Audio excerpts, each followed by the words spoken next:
Mesdames et messieurs, bienvenue à Niamey au Niger pour cette première édition du débriefing des experts. Une émission qui va durer 1 heure, qui va être divisée en 3 parties égales.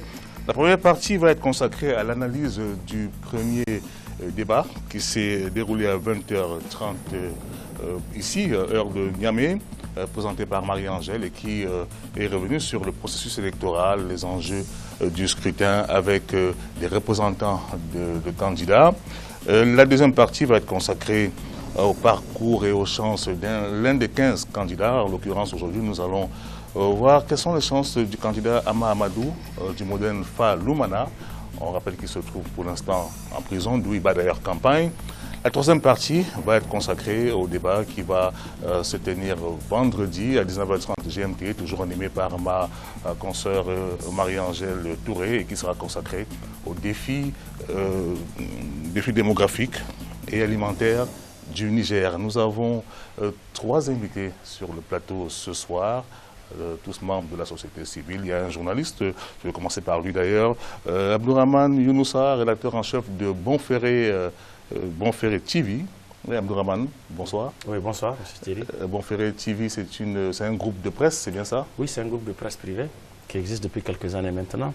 D'abord la radio depuis 2001 et après la télévision en 2007. Donc nous émettons depuis à Niamey et ses environs. Juste en face de vous, nous avons M. Nourou Mahamadou Arzika, qui est le président du mouvement patriotique pour une citoyenneté responsable. C'est un mouvement de la société civile. Hein. Bonsoir. Oui, bien sûr, bonsoir. Vous pouvez me présenter votre mouvement quand même rapidement? Oui, effectivement. Donc, effectivement, c'est un mouvement de la société civile. C'est un mouvement pour la promotion de la citoyenneté responsable. Nous estimons que dans le cadre de la perception que nous avons eue de ce que doit être notre rôle d'action société civile, on a ciblé la promotion de la citoyenneté responsable pour amener chacun à être capable de percevoir son rôle dans la cité et l'assumer. Merci. Juste à côté de vous, nous avons M. Michael Zodi, premier rapporteur de la CENI. La CENI, c'est bien la Commission électorale nationale indépendante. Et vous êtes là au titre de la société civile. Hein? Oui, merci Thierry. Je suis Michael Zodi, premier rapporteur de la CENI. Donc, je représente la société civile. Donc, selon la loi nigérienne, la société civile, c'est-à-dire les organisations de défense des droits humains, ils ont 2 représentants. Et l'un d'eux est rapporteur, membre du bureau. C'est votre cas. Hein? Oui. Voilà. Alors, monsieur, on va pouvoir revenir sur ce débat qui s'est tenu à 19h30 GMT, qui était consacré au processus électoral et aux enjeux de ce scrutin, la présidentielle au Niger, qui va se dérouler, on le sait tous, le 21 février prochain. Il y a eu des sujets qui ont été abordés et qui étaient récurrents. On va commencer par le fichier électoral. Il y a eu un audit du fichier électoral. Je vous donne la parole, monsieur Michael, puisque vous êtes à la CENI. Le fichier électoral, il posait un problème. Oui, ça posait un problème à un moment, au moment où le CFEB, qui devrait être un service technique de la CENI, qui était chargé d'élaborer ces fichiers électoraux, effectivement, ces fichiers qu'ils ont élaborés n'ont pas rencontré l'assentiment des différents partis politiques qui sont à juste titre représentés au niveau du CFEB. Quand il y a eu ce problème, quand le fichier était arrivé au niveau de la CENI, nous avons réceptionné ces fichiers. Au niveau du bureau de la CENI, nous avons décidé de faire appel à l'OIF pour toiletter ces fichiers. L'OIF, c'est l'Organisation internationale de la francophonie. Oui, ils étaient là, effectivement, les experts étaient là. Ils ont regardé le fichier, ils ont constaté des doublons et aussi des mineurs. Et puis, ils ont fait des recommandations à court terme. Mais avant, la CENI a pris des dispositions pour mettre en place un comité d'observateurs de façon inclusive. Il y a la société civile, les partis de la majorité, les partis de l'opposition et aussi des non-affiliés.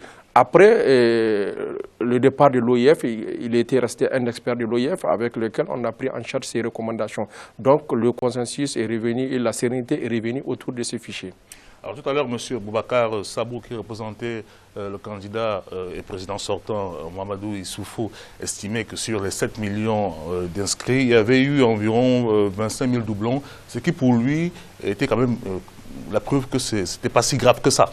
Oui, ce n'était pas si grave que ça, mais quand même, il faut comprendre, créer le consensus autour du fichier. C'est ce qui est important, c'est-à-dire que la confiance revient autour du processus électoral. Et nous avons su créer ce consensus et la sérénité autour du processus à travers l'audit du fichier. C'est vrai, et par rapport à 7 25 000 doublons, surtout ce n'est pas un fichier biométrique, ça peut être acceptable. Qu'est-ce que vous en pensez, Abdourahmane Moussa, sur le consensus autour du fichier? Vous pensez que, effectivement, tous les partis sont entendus pour se dire quand même que ce fichier-là, il est valable? Oui, ils se sont entendus finalement, je peux dire, puisque au lieu d'un audit, moi je parlais plutôt de 2 audits. Il y a eu finalement 2 audits parce que les gens ne sont pas entendus. Un premier audit qui était un audit national et qui n'a pas rencontré l'agrément de l'opposition, qui a quitté donc les réflexions sur l'organisation sur cet audit un peu avant qu'il n'ait lieu. Donc cet audit, malgré cet audit national qui a eu lieu par un expert local, la CENI a jugé que le consensus n'était pas suffisant pour aller aux élections avec le fichier qui était en sa possession. Donc après que la CENI soit rentrée en possession du fichier, il a demandé un audit, cette fois avec l'OIF, l'Organisation internationale de la francophonie, donc un fichier, un audit international qui accordait quand même les violons de façon globale de tous les intervenants. Pour travailler? Oui, oui, quelques jours. Bon, ça fait débat d'ailleurs, ça fait débat ici, le temps que ces experts de l'OIF ont eu pour faire cet audit. Mais puisque les experts eux-mêmes ont dit qu'ils étaient capables de faire cet audit en 5 jours, 1 semaine au maximum, ben on leur a fait confiance et puis effectivement ils ont fait le travail, ils ont sorti un fichier avec des recommandations qui ont été prises en compte par la CENI, comme l'a dit Michael Zodi, à juste titre d'ailleurs. Mais on pense qu'effectivement, ce fichier fait l'affaire de tout le monde et que les élections peuvent s'organiser sur la base de ce fichier avec le minimum de contestation possible. Alors, M. Nourou Mamadou, le représentant de M. Mamadou Issoufou Boubacar Sabo, il estime qu'en fait, lui-même, il a été victime de ce fichier-là parce qu'il y a eu des petites erreurs dues au correctif, enfin, au saisi. Il a eu 10 ans en plus sur son âge. Il y a des cas où il y a eu, certains citoyens ont eu 10 ans en moins, ce qui les a rendus en fait pas majeurs hein, pour pouvoir voter. C'était juste un problème de saisie. Et oui, en fait, je vous remercie. Je pense que la question du fichier est une question centrale lorsqu'on organise les élections. C'est d'abord l'élément le plus important.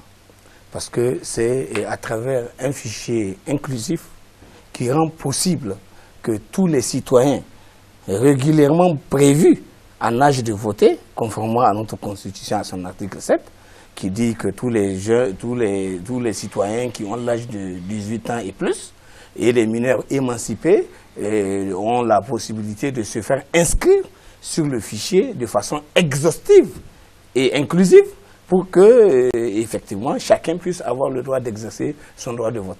Parce que c'est quand même, c'est ça l'expression, la première expression de la citoyenneté en République, c'est la possibilité de pouvoir voter. Et donc, pour pouvoir voter, il faut être inscrit sur le fichier électoral. Et si le fichier est fait de telle manière qu'il y a des gens qui ne sont pas inscrits là-dedans, évidemment, c'est un abus de droit. Et en tant que défenseur des droits de l'homme, évidemment, vous imaginez bien quelle a été notre préoccupation lorsque on avait des remous autour de ce fichier. Maintenant, au niveau des partis politiques, vous savez, nous, en ce qui nous concerne, nous considérons que même le fichier électoral, c'est un fichier qui doit être un fichier citoyen.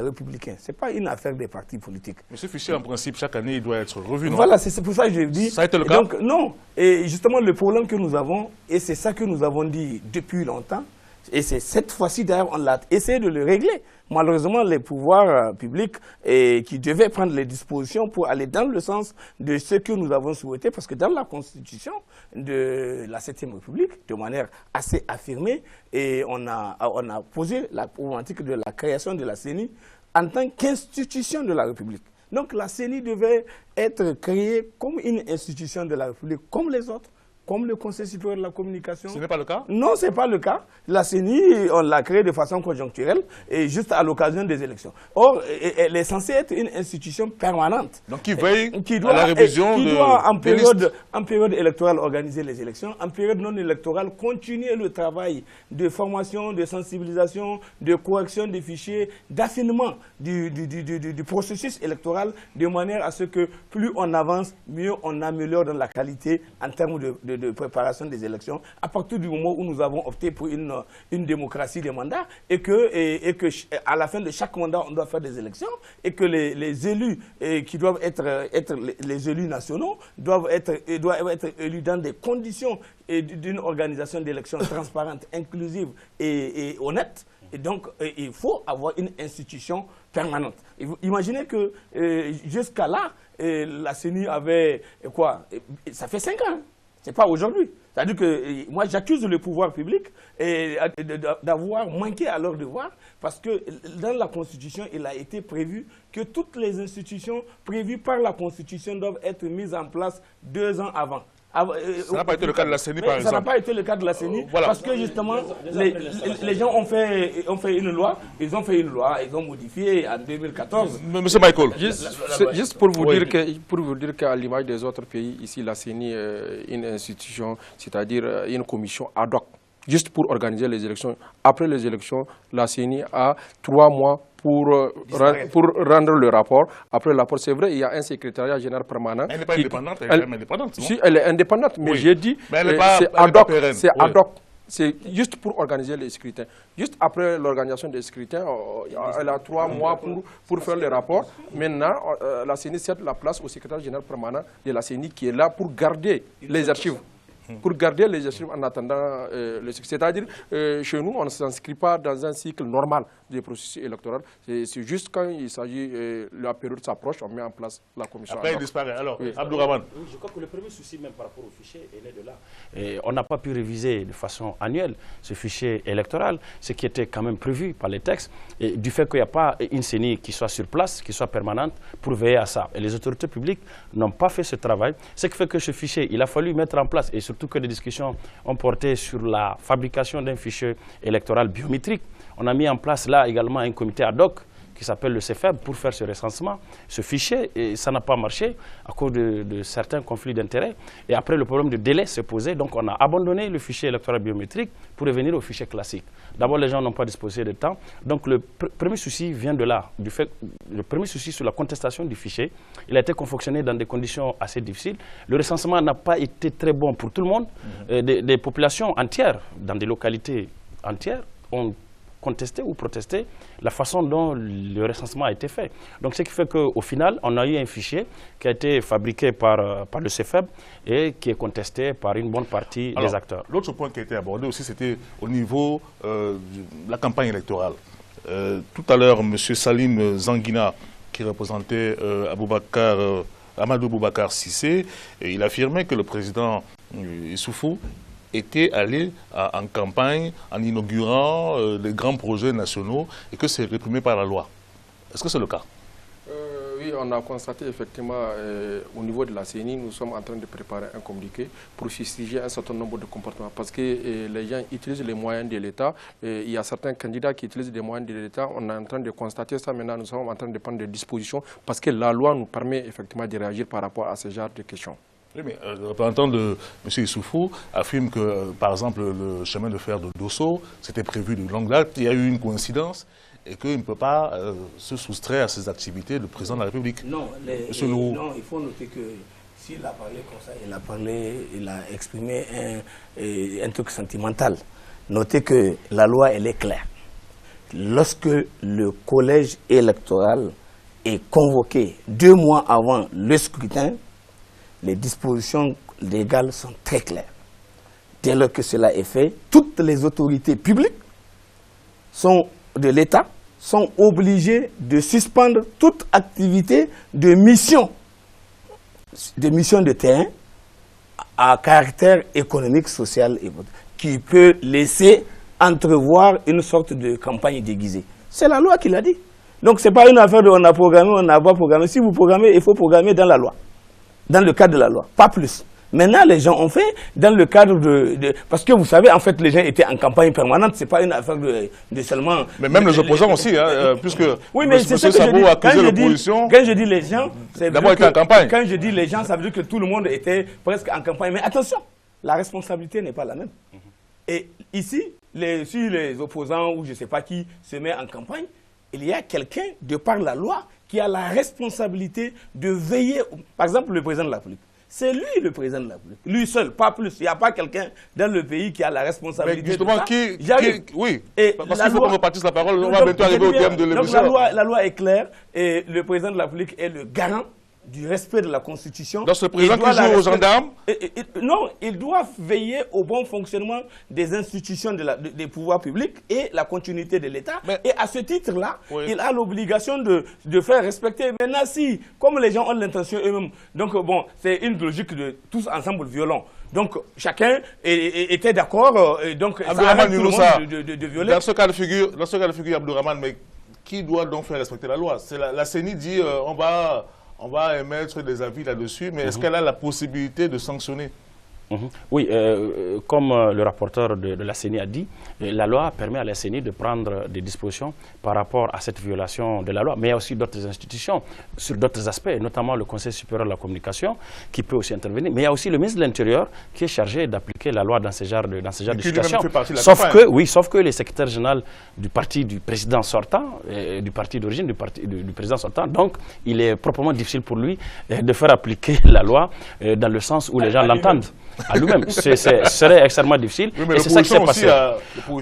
Oui, sauf que comme l'a dit Nuhu, les responsabilités, sauf que comme l'a dit Nuhu, monsieur Nuhu, les responsabilités ne sont pas les mêmes. On parle du ministre de l'Intérieur qui pouvait prendre des dispositions réglementaire en cas de violation de cette loi. Si c'était quelqu'un d'autre, peut-être qui avait posé cette violation, il aurait pu le faire. Mais comme c'est le président de la République qui a fait ça, c'était difficile pour lui. De telle sorte que, comme l'a dit, et les ministres aussi, qui ont continué régulièrement, presque régulièrement, à se déplacer dans les régions pour tenir des réunions et faire des rencontres, alors que le collège électoral a été même convoqué un peu plus de 2 mois avant, parce qu'il a été convoqué le 15 décembre, alors que les 2 mois avant, c'était le 21 décembre. Je m'excuse, parce qu'on est obligé de mettre un thème à la première partie de l'émission. On va se retrouver quelques instants après une page publicitaire. Tout à l'heure.